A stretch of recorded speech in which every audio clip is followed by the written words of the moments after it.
Prep Test 68, Game 2, Question 10.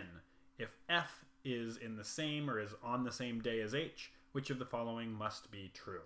So in order for F and H to be on the same day, we could be looking at option 1 up here, and we would select F here and G here.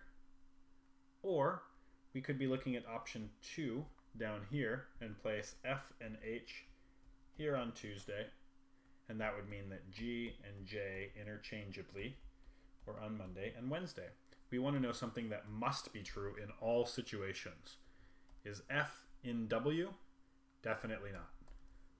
Is G in M? It is definitely true up here, but it's only a possibility down here, so that doesn't have to be true. Is G in W? Definitely not up here. Is H on Tuesday? Yes, it is here, and yes, it is here. That's looking like the right answer, but we'll check E just to be sure. And that says that I is alone on Wednesday. I is alone on Wednesday up here, but not down here. Therefore, D is the answer we're looking for.